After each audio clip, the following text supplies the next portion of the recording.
Rajinder Singh, thank you very much for joining us here today. First of all, can you tell us a bit about your family history, please? Yes, I come from pre-partition Punjab, and that's also our homeland. We are Sikhs, and we are warriors, and we defend the values, defend the principle of secularism, and defend the territory, and defend the country or land where we live. And we have distinguished a record of valor and gallantry and bravery in battlefields across the globe. Many distinctions and awards, including Victoria Cross. And both world wars, the Sikhs, they fought in large numbers. They were the major component of British Indian Army until 1947, when the country was partitioned. So we have a tradition of being the loyalty, and the community by and large is committed to universalism, love of all mankind, and service to all, goodwill of all, and so we have a high image because of these good qualities.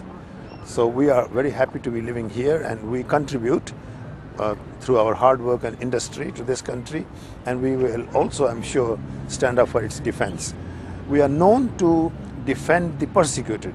We are, especially in history, especially Mughal era, when the invaders used to come, loot and plunder, and take away thousands of girls as captives. And here the Sikhs distinguished themselves by attacking these returning convoys and rescuing the girls and conveying them back to their parents. And so the community earned great gratitude of the whole nation. When I was a child, I suddenly became aware of the beast in Islam. And that was when everything was so normal, as we see in Britain now, all services functioning, communities living in harmony, and suddenly, like tsunami, the Islamic world, they demanded separatism and partition and own state. And that meant absolute disaster for the minorities who are trapped in those areas designated to go in Pakistan. So our family suffered a lot, and I'm one of those millions who have very sad memory of those times. But then we did not just sit down and mourn. My own mother was very strong. She said, well, we are Sikhs, and the word refugee does not apply to us. All you boys and girls, you go out, study hard, and do something good in life, which we did.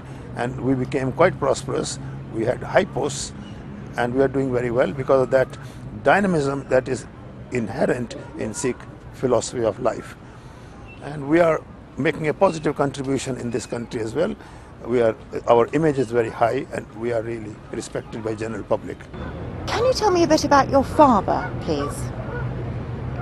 My father was a lawyer in Multan, and in those days the partition was threatening our country, and he stood up against that onslaught, which was very sudden and devastating, as the West has seen recently in America and in London.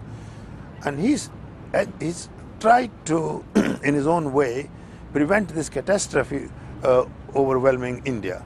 But he was a loner, and he was assassinated, and so our family then was really left stranded. And this fate was shared by millions of others. And what is particularly very unhappy situation is Muslims' insensitivity to other people. For example, they got our holiest places like Nankana Sahib, where the first Sikh Guru was born, and Lahore, where the fifth Guru was tortured to death. And they now fly their Islamic flag. Now this is tantamount to the Star of David flying over Mecca and the cross flying over Medina. Now I asked them, who are so agitated about the cartoons, how would you feel if that scenario came about? And it hurts us in the same way. It's not a nice feeling for a Sikh to apply for visa to go to those two towns for pilgrimage, which were within our own country, and now suddenly Islamic barrier keeps her away. And I think it's a sad aspersion on Islam that they are so insensitive and callous about the feelings of others. What do you think will happen to Britain if Labour continue to govern here? Labour, in my view, are committing high treason. The word Labour brings up very sad memories to me and recollections.